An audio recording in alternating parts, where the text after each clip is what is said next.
الدموع سبيل مريح تنهدى يا صاحب. کہ آپ سوچئے کہ یہ urge the search for truth, the search for real knowledge وہ کتنی شدید ہے کہ جب پیدا ہو جاتی ہے انسان کے اندر تو اسے کسی چیز سے کوئی دلچسپی نہیں رہتی. اس کے لیے دنیا کی کوئی چیز اہم نہیں ہے، وہ تو اس کے لیے اپنا سب کچھ لگا دے گا. He wants to know the truth. حقیقت کیا ہے؟ حضرت سلمان فارسی رضی اللہ تعالی عنہ کہاں پیدا ہوئے؟ ایران میں. فارسی ہے. باپ ایک بہت بڑے آتش کدے کا چیف پریسٹ تھا، سب سے بڑا پجاری. اور وہ ظاہر بات ہے کہ جب باپ اس منصب پر ہے تو باپ کے بعد بیٹا بیٹھے گا، کیریئر اس کے لیے روشن. لیکن ان کو یہ خیال آیا کہ یہ عجیب بات ہے، آگ ہم خود جلاتے ہیں، ایندھن نہ ڈالیں تو جلتی نہیں، ہم ایندھن ڈالیں تو جاری رہے گی، اور پھر اسی کے آگے ہاتھ جوڑ کر کھڑے ہو جائیں، اسی سے ہم دعائیں کریں، اسی سے ہم مانگنے لگیں. یہ تو بڑی بے وقوفی کی حرکت ہے، میں اس کو کرنے کے لیے تیار نہیں. آپ کو معلوم ہے he left his house, he left his country. گھر چھوڑا، ملک چھوڑا. کہاں گئے؟ شام. شام میں عیسائی راہبوں کے پاس، جیسے گوتم بدھ نے ایک ایک رشی اور ایک ایک منی کی خدمتیں کی ہیں، جوتیاں سیدھی کی ہیں علم حاصل کرنے کے لیے. یہ سلمان فارس کا رہنے والا ایک ایک عیسائی پادری کے پاس، ایک ایک عیسائی راہب کے پاس جا رہا ہے. مجھے بتاؤ حقیقت کیا ہے؟ ایک سے کچھ حاصل کیا، دوسرے کے پاس گئے.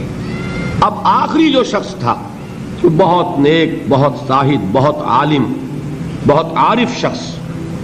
چونکہ آپ کے علم میں ہے کہ اس وقت تک جب تک حضور پر وحی نازل نہیں ہوئی تو دین کون سا تھا؟ دین عیسوی.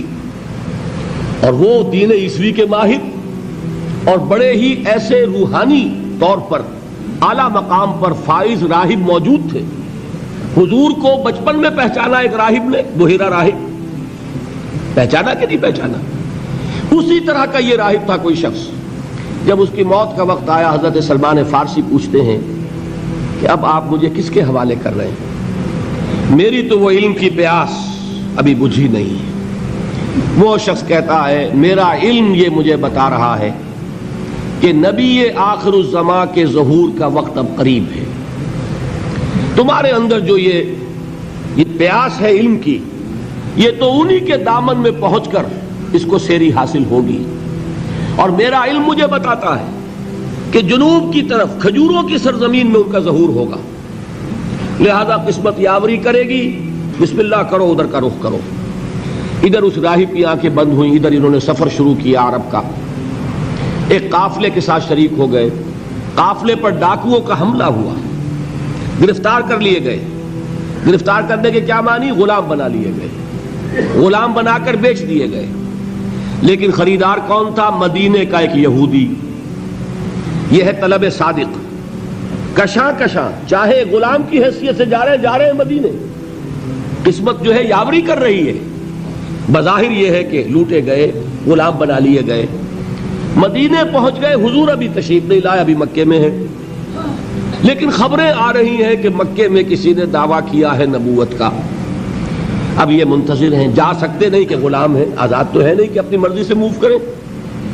میں یہ کہا کرتا ہوں یہ سلمان وہ شخص ہے، فارس کا سلمان، جس کے بارے میں وہ بات 100% صحیح ہے کہ پیاسا کنویں کے پاس نہیں گیا، کنواں پیاسے کے پاس چل کر آیا کہ محمد الرسول اللہ مدینے پہنچے ہیں صلی اللہ علیہ وسلم. اب انہیں خبر ملی، آ گئے وہ.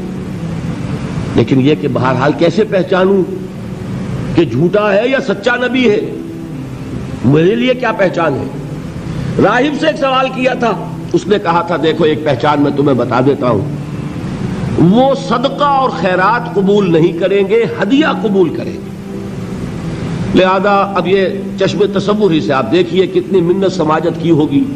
اپنے اس یہودی آقا کی رخصت لی، ساتھ ہی کھجوریں کچھ حاصل کی، کھجوروں کو ٹوکری میں ڈالا، حضور کی خدمت میں پہنچ گئے. حضور نے سوال کیا کہ سلمان یہ کیا ہے؟ عرض کیا یہ صدقہ ہے، میں آپ کے لیے لایا ہوں. آپ نے فرمایا نہیں، صدقہ یہ غربا کا حق ہے، تقسیم کر دو، میں صدقہ نہیں لیتا. کچھ دنوں کا بیچ دے کر پھر وہی کام کیا، پھر کچھ کھجوریں لے کے حاضر ہوئے. کیا ہے؟ یہ ہدیہ ہے آپ کی خدمت میں پیش کر رہا ہوں. فرمایا ہاں ہدیہ میں قبول کرتا ہوں. فوراً ایمان لائے، قدموں میں گر گئے. اب آپ بتائیے کہاں سے کہاں سلمان پہنچا ہے. اگر وہ بھی اپنے معاشرے میں جو چیز مانی جا رہی تھی اس کو مان کر اپنی زندگی بتا دیتا تو کیا محمد الرسول اللہ صلی اللہ علیہ وسلم کے قدموں تک پہنچنا نصیب ہوتا؟ یہ ہے وہ بات. اب اور مثالیں سن لیجئے. ورقہ ابن نوفل ہیں، مکے کے رہنے والے ہیں، لیکن ان کا دل پھر گیا یہ بتوں کو پوجنا چیبانی دارت، بے جان مورتیاں خود ہم تراشیں، ان کو پوجیں. لہذا وہ اب حقیقت کی پیاس میں گئے کہاں؟ مکے سے چل کر شام پہنچے. اس وقت تک حضور تو پیدا تو ہو چکے ہیں، ولادت ہو چکی ہے، وحی کا آغاز نہیں ہوا. لہذا ورقہ کہاں پہنچے ہیں؟ شام. وہاں جا کر عیسائیت اختیار کرتے. وہی دین تھا اس وقت، جب تک وہی حضور پر نہیں آتی وہی دین ہے آسمانی. حضرت عیسیٰ علیہ السلام کی رسالت کا دور چل رہا ہے اور اتنی مہارت حاصل کرتے ہیں کہ ان کے بارے میں آپ کو ملے گا روایات میں کان یکتب التوراۃ بالعبرانیہ، کہ حضرت ورقہ ابن نوفل عبرانی زبان میں تورات لکھا کرتے تھے. مکے میں عربی زبان کے لکھنے والے گنتی کے لوگ تھے اور یہ عبرانی کی تعلیم حاصل کی انہوں نے. اتنے بڑے عالم. جب پہلی وحی آئی ہے تو حضرت خدیجہ حضور کو لے کر گئی ہیں انہی ورقہ ابن نوفل کے پاس کہ ذرا سنیے ان کے ساتھ کیا ماجرا پیش آیا ہے. حضور نے جب وہ واقعہ بیان کیا حضرت جبرائیل کی آمد کا، غار حرا کا جو واقعہ تھا، تو ورقہ ابن نوفل فرماتے ہیں کہ یہ وہی ناموس ہے جو موسیٰ پر نازل ہوا تھا، عیسیٰ پر نازل ہوا تھا، اور کاش کہ میں اس وقت تک زندہ رہوں جبکہ آپ کی قوم آپ کو مکے سے نکال دے گی. حضور حیران ہوئے، اوا مخرجیہم، کیا یہ مجھے نکال دیں گے؟ یہ تو مجھ سے بہت محبت کرتے ہیں، مجھے الصادق کہتے ہیں، الامین کہتے ہیں، میں ان کی آنکھوں کا تارا ہوں، یہ مجھے نکال دیں گے؟ حضرت ورقہ کہتے ہیں ہاں، یہ اللہ کا ایک پرانا قانون چلا رہا ہے، جو کوئی بھی حق کی دعوت دیتا ہے اس کی قوم اس کی دشمن ہو جاتی ہے. لہذا یہ واقعہ آپ کے ساتھ پیش آئے گا. کاش کہ میں اس وقت تک جوان ہوں جبکہ آپ کی قوم آپ کو یہاں سے نکالے گی تاکہ میں آپ کی کچھ مدد کر سکوں. وہ نوبت آئی نہیں، ورقہ کا انتقال ہو گیا. اسی طرح کا معاملہ زید کعبے کے پردے پکڑ پکڑ کر کہا کرتے تھے اے اللہ میں صرف تیری بندگی کرنا چاہتا ہوں، میں ان بتوں کو نہیں پوجنا چاہتا، مجھے معلوم ہے ان میں کچھ نہیں ہے، لیکن اے اللہ کیسے پوجوں یہ مجھے معلوم نہیں، تیری بندگی کیسے کروں، تیری پرستش کیسے کروں، تیرے احکام کیا ہیں مجھے معلوم نہیں. یہ زید ہیں جن کا انتقال ہو گیا حضور پر وحی کے شروع ہونے سے پہلے. ان کے بیٹے تھے سعید ابن زید جو بہنوئی تھے حضرت عمر ابن خطاب کے. ان کے گھر میں فاطمہ بنت خطاب حضرت عمر کی ہمشیرہ تھی. اب آپ بتائیے زید کا بیٹا ہو، کیسے ممکن ہے کہ ادھر محمد پر وحی آئے ادھر وہ اس کی تصدیق نہ کر دیں. لہذا سعید ابن زید جو ہیں یہ عشرہ مبشرہ میں سے ہیں، ان 10 چوٹی کے صحابہ میں سے ہیں کہ جنہوں نے فوراً تصدیق کی اور جن کو کہ جنت کی بشارت دنیا میں دی گئی. وہ سعید ابن زید کے بیٹے سعید، اور یہی ذریعہ بنے ہیں حضرت عمر کے ایمان کا.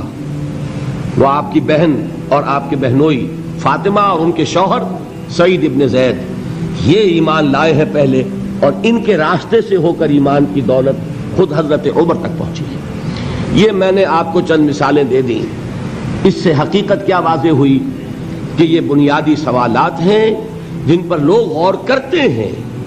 اللہ حقیقت تک پہنچاتا بھی ہے